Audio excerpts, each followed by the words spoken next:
이상 전반부는 솔로몬의 이스라엘 통치에 대해서 다뤘다라면, 오늘부터 시작되는 후반부는 솔로몬 이후 분열 이스라엘에 대해서 다루는 내용들이 다뤄집니다. 솔로몬의 통치는 전반부와 후반부로 나눌 수 있습니다. 전반부는 하나님께서 주신 듣는 마음으로, 즉 지혜로 이스라엘 백성들을 돌보고 또 그들을 통치함으로 인해서 이스라엘을 위대한 나라, 강력한 나라로 만들었던 그런 시기입니다. 하지만 후반부는 이방 여인들과 통혼하며 우상을 섬김으로 인해서 나라 위상이 떨어지고 백성은 과중한 노역에 시달리며 하나님께 심판을 받게 될 거라고 경고를 받았던 그 시기가 솔로몬의 후반부입니다. 이런 솔로몬이 죽고 그의 아들 르호보암이 다시 이스라엘의 왕이 되었습니다. 오늘 본문의 말씀 12장 앞 위쪽을 보면 북쪽 지파들의 배반이라고 쓰여져 있는데, 1절의 말씀을 우리가 좀 보면은 이 이스라엘 백성들이 르호보암을 이스라엘 왕으로 삼고자 하여 세겜에 불렀다라는 것을 통해서 볼 때에 그들이 애초에 르호보암을 배반하고 싶다, 그를 처단하고 싶다, 이런 마음으로 그를 불렀던 것은 아니었음을 보게 됩니다. 이 르호보암이 이스라엘의 새로운 왕이 됨으로 인해서 이스라엘의 북쪽에서 가장 핵심적인 장소, 즉 10지파 이상이 많은 수가 살고 있는 이 북쪽 이스라엘의 핵심적인 장소인 세겜으로 그를 초대함으로 인해서 이스라엘의 새로운 왕으로 추대하고자 했다라는 것을 우리가 1절을 통해서 볼 수 있는데, 이 세겜 땅은 사무엘이 거했던 그 땅으로서 이제 왕이 세워지면 기름 부음을 행했던 그런 모습들을 위해서 이 세겜으로 또 상징적인 의미로 불렀다라는 것도 생각해 볼 수 있습니다. 그리고 아버지 솔로몬으로 인해서 엄청난 노역을 했던 이스라엘 백성이었기 때문에 이 새로운 왕과 이야기를 통해서 솔로몬에게 가졌던 불만들을 호소하고 더 나아가서 더 좋은 이스라엘을 만들고자 했던 그런 모습들이 이스라엘 백성들에게 있었다라는 것을 보게 돼요. 그런데 이스라엘 백성들은 르호보암에게 호소하는 이 자리에 백성의 대표로 솔로몬을 피해서 혹은 솔로몬을 반역했던, 그래서 애굽으로 숨었던 여로보암을 세우는 것을 볼 수 있습니다. 여로보암은 우리가 잘 알고 있듯이 선지자 아히야를 통해서 하나님께서 이스라엘의 10지파를 통치하는 왕으로 세우실 것이다라고 예언을 들었던 사람입니다. 그렇기 때문에 여로보암은 르호보암에게 솔로몬에 의해 이스라엘이 지금 엄청난 고역과 무거운 세금을 짊어지고 있으니 이제는 그것을 가볍게 달라라고 요청을 함으로 인해서 어떻게 보면 앞으로 이스라엘 10지파의 대표로서 서게 될 것이다라는 것을 암묵적으로 보여주고 있다라고 이해할 수도 있을 겁니다. 우리가 잘 알고 있듯이 이스라엘 백성은 하나님의 성전과 솔로몬의 왕궁을 건축하기 위해서 20년 동안이나 노역을 했습니다. 더욱이 솔로몬의 통치 후반부에는 그가 얻은 수많은 이방 여인들을 위한 궁궐을 짓기 위해서 더 많은 노역들을 이스라엘 백성들이 감당했습니다. 그렇기 때문에 이스라엘 백성들은 솔로몬 통치에 대해서 불만이 많이 있었고, 새로운 왕이 등장하면 솔로몬이 처음 듣는 마음으로 백성들을 잘 통치했듯이 새로운 왕도 듣는 마음, 지혜를 가지고 이스라엘 백성들을 잘 통치하기를 원했다라는 것을 볼 수 있습니다. 그런데 또 한편으로는 이 여로보암을 백성의 대표로 삼은 것을 통해서 또 그 마음 속에는 불만도 가득했다라는 것도 볼 수 있어요.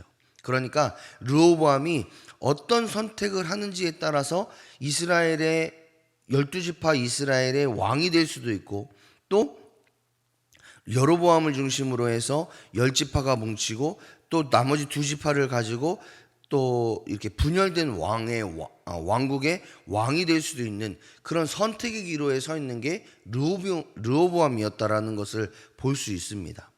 그런데 우리가 잘 알고 있듯이 솔로몬이 이방 여인을 섬길 때에 하나님의 말씀이 그에게 임함으로 인해서 어떤 말씀을 주셨냐면, 솔로몬에게 하나님 말씀하시는 거죠. 너가 우상을 섬기고 이방 여인과 통혼함으로 인해서 내가 너를 칠 거다. 그러나 네 대에는 하지 않고 네 후대 때부터 민족이 갈라지고 또 이스라엘의 왕권이 약해지고 이런 예언들을 하나님이 하셨다라는 거예요. 그러니까 르호보암의 입장에서는 여기서 하나님의 지혜를 구하고 하나님의 뜻을 구함으로 인해서 온전한 올바른 선택을 하면 솔로몬 때와 같은 그런 부국강병을 이루는 그런 위대한 나라를 만들 수 있는 선택을 할 수 있었던 게 르호보암이었고, 자신의 욕심대로 선택함으로 인해서 이 10지파와 2지파로 갈라지는 분열 이스라엘 왕국을 만들 수 있는 것도 르호보암의 선택에 의해서 그런 것들이 가능했다라는 겁니다. 그렇게 선택의 기로에 서 있었던 이 르호보암은 이스라엘 백성들의 상황과 불만을 듣고 곧바로 솔로몬의 신하들, 그러니까 자기 아버지를 섬겼던 노신들을 불러서 자문을 구하기 시작합니다. 이럴 때 어떻게 했으면 좋겠습니까? 이렇게 구하는 거죠. 이 노신들은 솔로몬과 함께 이스라엘을 태평성대로 이끈 사람들입니다. 그러니까 솔로몬 초반에 그가 부국강병을 이루었던 시기부터 신하가 됐던 게 아니라 다소 약하고 어려운 시기부터 솔로몬이 어떻게 부국강병을 이루었는지를 직접 보고 경험한 사람들, 그 사람들을 불러들인 겁니다. 그래서 백성이 이렇게 요구하는데 어떻게 대답하면 좋겠습니까? 라고 물어봐요. 그때 이 노신들이 어떻게 대답하냐면 7절의 말씀을 보니까 대답하여 이르되 왕이 만일 오늘 이 백성을 섬기는 자가 된다라고 이야기하고 있습니다. 여기서 말하고 있는 섬기는 자라는 뜻은 우리가 앞에서 보았던 솔로몬이 처음 하나님께 받았던 듣는 마음을 지닌 자, 즉 지혜를 지닌 자, 즉 하나님을 두려워하고 백성을 두려워해서 그들을 섬기는 자, 그들을 위하는 자로 르호보암이 왕으로 세워졌다라면 이런 뜻을 가지고 있습니다. 그렇게 왕이 되었다라면 그들을 섬기고 좋은 말로, 즉 그들이 원하는 대로, 그들이 바라는 대로 들어줌으로 인해서 그들의 영원한 왕이 되기를 원합니다. 이렇게 노신들이 조언을 한 겁니다. 충언을 한 거죠. 그런데 문제는 뭐냐? 이 르호보암의 마음에는 그들의 말이 원하는 대답이 아니었다라는 거예요. 그래서 그 노신들의 충언을 들었음에도 불구하고 그들의 충언을 버렸다라고 표현을 하고 있습니다. 그리고 버리고 어떤 사람들을 불러들이느냐? 자신과 함께 자랐던 사람들, 그런 사람들을 다시 불러서 자문을 구하기 시작합니다. 이 사람들은 어떤 사람들이냐 하면 솔로몬이 부국강병을 이루어낸 후에 그들이 자랐던 사람들, 그 넉넉하고 풍요로운 삶을 살았던 사람들이 이 사람들입니다. 그러니까 우리도 이제 세대를 보면 어려움을 겪어서 자수성가했던 부모님 시대에는 아무리 잘 살게 되었어도 아끼고 절약하고 이런 게 생활로 배어져 있기 때문에 전혀 문제가 되지 않는데, 문제는 이 자녀들이 문제죠. 부모님들이 이루어냈던 그런 상황들을 그대로 받아들였던 세대들이기 때문에 뭐 물건이 아까운 줄도 모르고 절약해야 되는 이유도 모르고 그냥 넉넉함 가운데 살았던 이 다음 세대들이 문제입니다. 그 다음 세대들은 그런 상황들을 경험해 보지 못했기 때문에 그들이 어떤 결정들을 해야 되는지 몰랐던 거예요. 그런데 문제는 뭐냐? 르호보암도, 그리고 르호보암과 함께 자랐던 신하들도 다 그런 세대를 살았던 사람들이었다라는 거예요. 그렇기 때문에 어린 신하들이 이 르호보암에게 조언을 하기 시작합니다. 어떤 조언을 하느냐 하면 9절의 말씀을 한번 보겠습니다. 9절과 10절의 말씀입니다. 르호보암이 이렇게 물어봅니다. 너희는 어떻게 자문하여 이 백성에게 대답하기에 하겠느냐? 백성이 내게 말하기를 왕의 아버지가 우리에게 메운 멍에를 가볍게 하라. 이렇게 르호보암이 다시 한번 이야기를 한 겁니다. 그때 10절, 그와 함께 자랐던 사람들이 이렇게 대답합니다. 왕의 부친이 우리의 멍에를 무겁게 하였으나 왕은 우리를 위하여 가볍게 하라 하였은즉 왕은 대답하기를 내 새끼손가락이 내 아버지의 허리보다 굵으니 내가 아버지께 너희에게 무거운 멍에를 매게 하였으나 이제 나는 너희의 멍에를 더욱 무겁게 할지라. 내 아버지는 채찍으로 너희를 징계하였으나 나는 전갈 채찍으로 너희를 징계하리라. 그러니까 솔로몬이 이스라엘 백성들에게 매게 했던 멍에가 10이었다라면 나는 너희에게 20, 30, 100의 멍에를 매게 할 거다. 그리고 우리 아버지는 채찍으로 너희를 징계했다라면 나는 전갈 채찍, 즉 너희의 생명을 앗아가는 그런 벌들을 너희에게 내림으로 인해서 너희를 내가 통치할 거다. 그래서 내 왕권에 감히 도전하지 못하도록 만들 거다. 이렇게 말하라고 조언을 하는 겁니다. 그런데 르호보암이 어떻게 했느냐? 그 어린 신하들의 조언을 따라요. 왜냐? 자기의 마음과 같았기 때문에. 이스라엘 백성들을 내 뜻대로 내 마음대로 휘두르고 싶었던 그 마음과 같았기 때문에 그렇습니다. 그런데 그 결정은 오늘 본문에서 나오지는 않죠. 오늘 본문을 통해서 우리는 두 가지를 묵상할 수 있는데, 첫 번째, 우리는 날마다 하나님께 올바른 분별력과 지혜를 달라고 기도해야 됩니다. 솔로몬의 후반부와 르호보암의 가장 치명적인 실수를 했던 오늘 본문의 말씀을 보면은 자신들이 돌봐야 되는 백성들의 소리를 듣지 않고 또 올바른 판단을 하지 않음으로 인해서 문제가 생겼다라는 것을 볼 수 있어요. 솔로몬은 하나님께서 금지하셨던 이방 여인들과의 통혼, 더 나아가서 우상 숭배했던 그런 모습들, 르호보암은 백성의 소리를 들음으로 인해서 백성들이 원하는 것들을 분별하여서 올바른 길로 통치해야 되는 것들을 무시했던 그런 모습들로 인해서 그들의 삶이 변화되는 것을 보게 됩니다. 어떻게 변화되느냐? 하나님께서 원하시지 않는 모습, 쇠락과 쇠퇴의 모습으로 변화되는 것을 보게 됩니다. 그런데 이런 모습들이 우리에게도 있을 수 있습니다. 삶을 살아가는 동안 우리는 수많은 선택의 기록 가운데 있습니다. 우리가 이렇게 선택함으로 인해서, 한 번 선택함으로 인해서 우리에게 어려움과 괴로움이, 고난이 오기도 합니다. 또 어떤 선택을 함으로 인해서 감사와 기쁨을 경험하기도 합니다. 이런 삶을 살아가고 있는 우리이기 때문에 우리는 날마다 하나님의 지혜와 분별력을 구해야 합니다.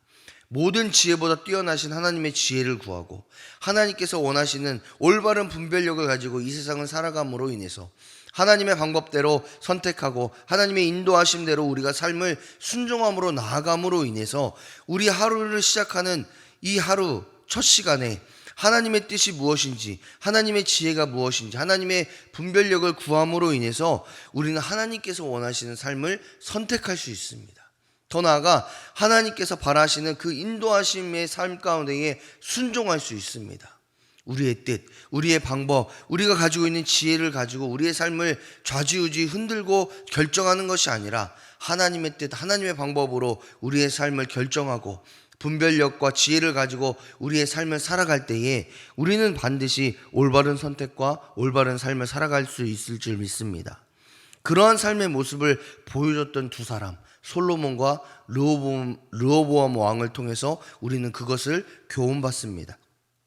두 번째로는 잘못을 깨달았다라면 속히 돌이키는 용기를 달라고 기도해야 될 줄 믿습니다. 벼는 익을수록 고개를 숙인다라는 말이 있습니다. 이는 성숙한 사람일수록 겸손한 마음과 태도를 갖는다라는 뜻입니다. 이는 그리스도인인 우리의 삶에도 그대로 나타나야 되는 모습이기도 합니다. 특히 자신의 잘못을 사과할 줄 아는 용기는 반드시 필요합니다. 나이가 들수록 자신의 위치가 올라가면 올라갈수록 명예와 권력이 생기면 생길수록 이 사과와는 거리가 먼 삶을 살게 됩니다.